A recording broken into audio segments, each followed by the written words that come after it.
Yeah, hello. Today we're going to talk about symmetry. Although there really isn't that much to say about it.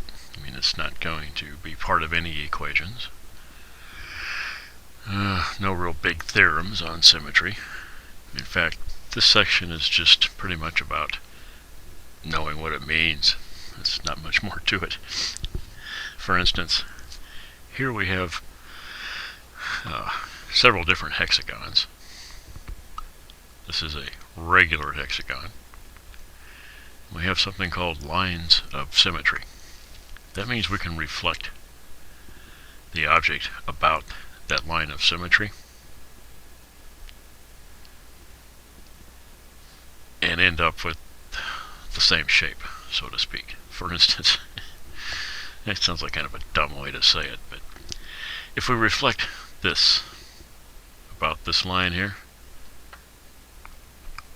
we end up with exactly what's over here. In other words, as we split it with our line of reflection, this is congruent to this. It's also the reflection. There's no extra flip to it. For instance, I could draw a line from here to here. Now when I break it up like that, I'm breaking it up into two objects which are going to be congruent. However, that's not a line of symmetry, because when I flip this along this line, I'm not going to end up with this. It's going to be different. I'll have to make some rotational shifts to actually set this thing right on top of this if I were to cut it through here.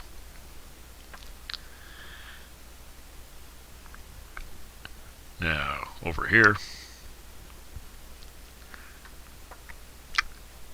I can fold this over and have nothing left over on either side. That might be a better way to look at it.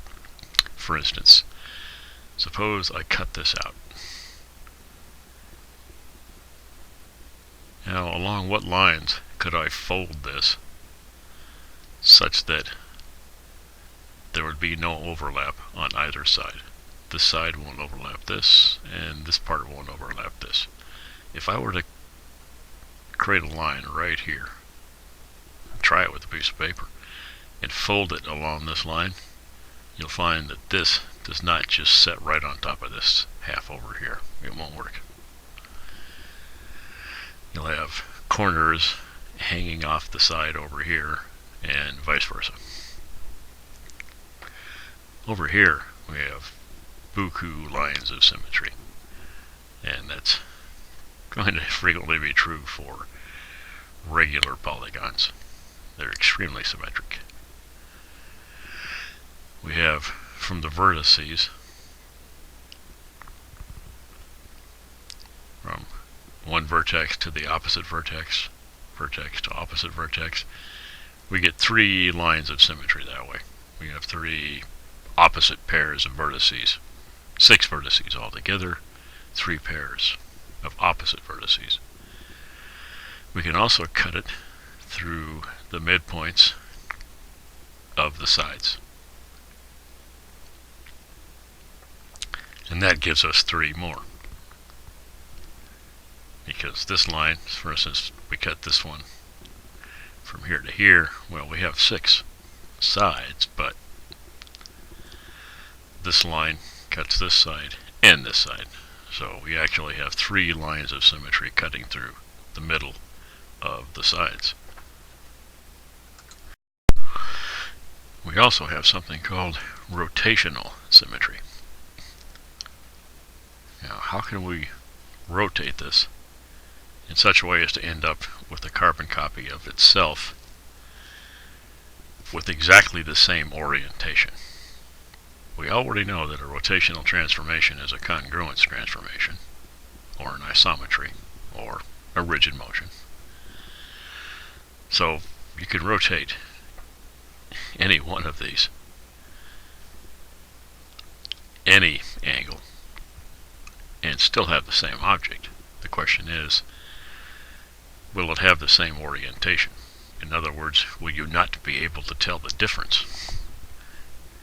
If a person looks at it before you rotate it, and then after you rotate it, will he be able to tell you that you rotated it? If the answer is yes, then that wasn't a symmetry rotation. For instance, over here, we can rotate from this corner to this corner. We can rotate this corner into this one. We actually have 6 ways. They would all be 60-degree rotations. Why? Well, because 360 divided by 6 is 60. And I think you can see that we have 2 lines of symmetry here. What about rotational symmetry? Well, we could rotate this all the way around. It'll be 180 degrees. And that'll produce exactly the same object with the same orientation. Or we could, of course, rotate it 360 degrees, but that's kind of,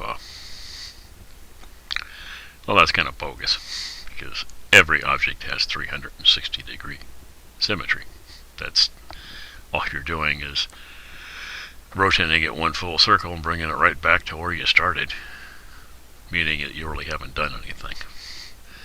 So 360 degree rotational symmetry is kind of meaningless, really. And it's not immediately obvious, but we don't even worry about rotational symmetry if it goes beyond 180 degrees. In other words, 0 to 180 is all we worry about. So, for instance, this figure here, no rotational symmetry. This, 180 degrees, but that's all. Here we have 6 rotations, or 60 degrees. Is that right? Yeah, we can rotate 60 degrees and end up with exactly the same object, which means we can rotate it 6 times.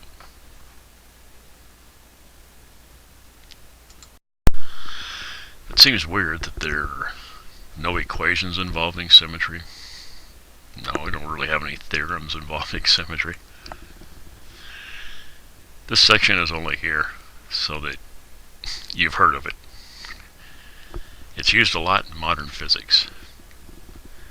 In engineering, you're not going to use it much. In other words, I don't know of any engineering equation which involves symmetry, unless it were nuclear engineering, maybe. When you're building bridges, office buildings, houses, symmetry isn't something you're going to be real concerned with. Trigonometry? Yes. You'll need that a lot. This is here mostly so that you'll be familiar with it when you come across it in more advanced math classes and in physics. In other words, it's going to be a fairly simple and short section. So let's work some problems now that you're an expert on symmetry. Well, here, since about all we know about symmetry is lines of symmetry and rotational symmetry, it makes sense the first question would be about exactly that. Now, how many lines of symmetry do we have here? For instance, if I draw a line here and I flip this or fold it over, is there going to be pieces left over? Is it going to sit right on top of the other folded half? No, it's not going to sit right on top, and yes, there will be lots of pieces left over. Well, what if I fold it this way? Same problem. In fact, any way I can think of folding this, the two halves are not going to match up. We just don't have any lines of symmetry here. Well, that narrows it down to C or D. Those are the only two that say no lines of symmetry. But if I were to rotate this, here I've got this what looks like a right triangle. This one looks like a congruent right triangle. If I were to rotate this 90 degrees so that this leg came into that leg. This leg will come over onto that leg, and this will become the hypotenuse. As I rotate it 90 degrees, it'll sit right on top of this one. So, right here. The answer would be C. It has 90-degree rotational symmetry and no lines of symmetry. Now here's a problem that uses a term I haven't mentioned. Point symmetry. That's another one of those big words. It doesn't mean much of anything. It just means it has 180-degree rotational symmetry. Why you would pick that particular angle and call it point symmetry, to tell you the truth, I'm not sure. Symmetry is not something that I have worked with much.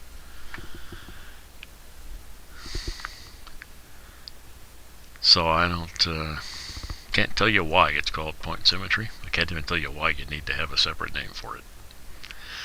But on the off chance they throw that name at you on the standardized exam, I suppose it would behoove you to know what it means.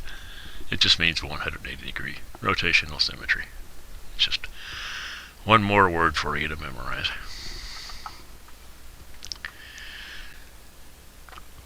So what about this particular problem?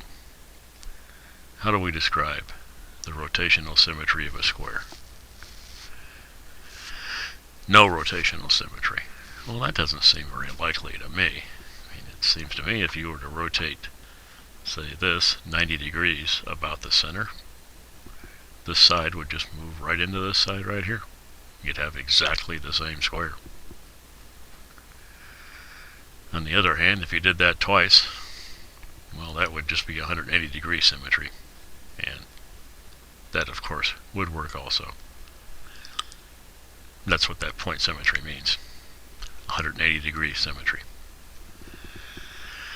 And I think, it seems to me, if you've got 90-degree rotational symmetry, every time you rotate at 90 degrees, you're back where you started, which means you rotate at 90 degrees twice. That's 180 degrees. So, I think you'd have a hard time finding something with 90-degree rotational symmetry that didn't have point symmetry. So in this case, the correct answer is both B and C. And like I just said, I don't think you could have 90-degree rotational symmetry without having 180-degree rotational symmetry.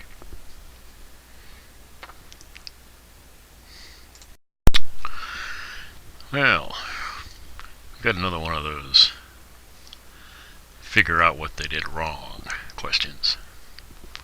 For instance, this here U.S. congressman decided that this figure has one line of symmetry and 180-degree rotational symmetry. Well, I think I can see a line of symmetry here. If we just cut it right down here, this would fold right onto this perfectly. So, one line of symmetry, that's fine. But 180-degree rotational symmetry? Well, that'll just flip this thing upside down. If we rotate it 180 degrees, we'll just have an upside down version of this thing. And that's not symmetry. So it has no rotational symmetry and only one line of symmetry. So this part's right, but not this. Over here, well, yeah, you could draw a line right down the middle here. There's one line of symmetry. But after this line of symmetry, there's another line of symmetry here. If we were to fold this down, it would match up perfectly, just as we could fold it across this line, and it would match up perfectly. So we really have two lines of symmetry. Rotational? Yes. If we rotate this 90 degrees, that's not a symmetry, but 180 degrees? Yes. So, they got it mostly right, but it has two lines of symmetry and 180-degree rotational symmetry. Over here, one line of symmetry is correct. That was right down there, but no rotational symmetry. Now our job here is to draw the figure listed. For instance, a trapezoid with rotational symmetry, if possible. Well, remember, normally your highest degree of symmetry, whether it's line symmetry or rotational symmetry, is going to be the regular version of the polygon. In other words, if you're talking about how to get the most amount of symmetry out of a 5-sided figure, what you'll want is a regular pentagon. Any other pentagon is going to be less symmetric. The regular version of any polygon is always the most symmetric. Well, the problem with trapezoids is there is no such thing as a regular trapezoid. By definition, the top and the bottom, if you want to look at it that way, I could draw one and refer to the top and bottom. Now what I drew here is an isosceles trapezoid. Only because that's the most regular, the closest thing to a regular trapezoid you can get. That's where these two legs are congruent. This horizontal, the top and the bottom, they can't be congruent. If they were, you wouldn't have a trapezoid. So this is about as regular as you can get. And with respect to a trapezoid, well, what happens if you rotate this? There isn't any way you could rotate this that would bring you right back to this object. Not from 0 to 180. Like I said, you can always rotate it all the way around to 360 and end up right back where you started.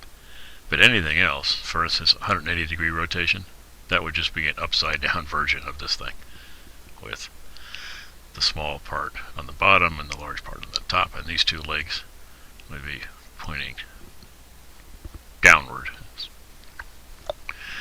instead of upward. So we just have no rotational symmetry for a trapezoid, which means it's not possible to draw a trapezoid with rotational symmetry. Now here we have a question that you can probably answer pretty quick. If we've got more than one line of symmetry, can the two lines be parallel? Well, suppose we had a line of symmetry, say right down the middle here. And of course it would have to be down the middle, wouldn't it? Well, if I draw this line of symmetry, now there's a second line of symmetry somewhere. Well, could it be parallel to this line? That means it would have to be here or here. By definition, by being a line of symmetry, means that if I fold the object right along this line, this part is identical to this. Well, how could I shift this line so that the two sides are still identical? If I move it over here, maybe I could just do it. Let's say there's some other line of symmetry. How could that possibly work? If everything to the right of this line is identical to everything to the left of this line, that's what it means for a line of symmetry.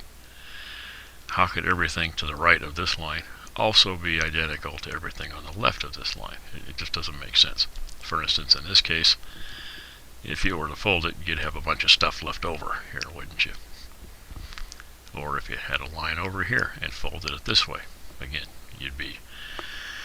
the part underneath would be poking through. You could see through it. You wouldn't perfectly cover this half with this half. You wouldn't have two exact halves.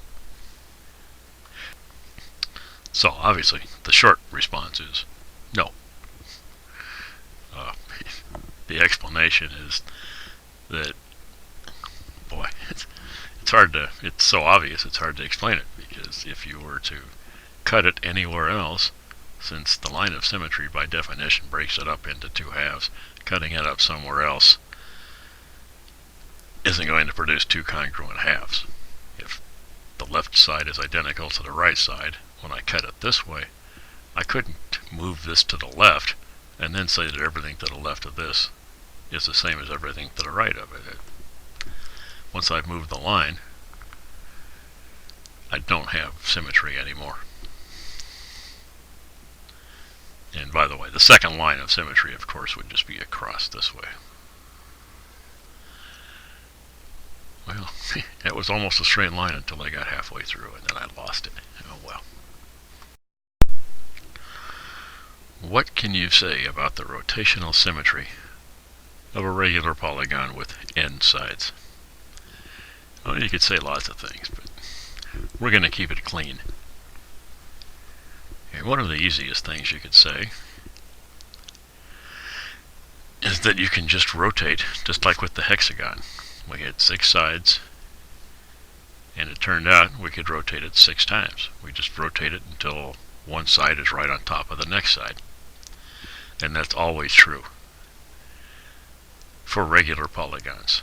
So the rotational symmetry is the 360 over n. Seems too simple, but that's what it is.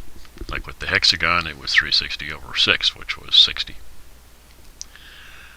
For, say, an equilateral triangle, that would be 360 over 3, or 120. Equilateral triangle is the regular version of a triangle. All the sides and all the angles are congruent. Well, I told you symmetry was going to be fairly easy. I hope you didn't go nuts trying to make sense out of these problems. They're fairly simple, and what you're going to see on the state exam involving symmetry won't be that tough. It'll be stuff like this, just asking you fairly reasonable questions. No equations involving symmetry, no tough, hard theorems to prove involving symmetry. Just know what it is, what it means, and roughly how to use it in terms of identifying the rotational symmetry and line symmetry of an object. Well, that's about it.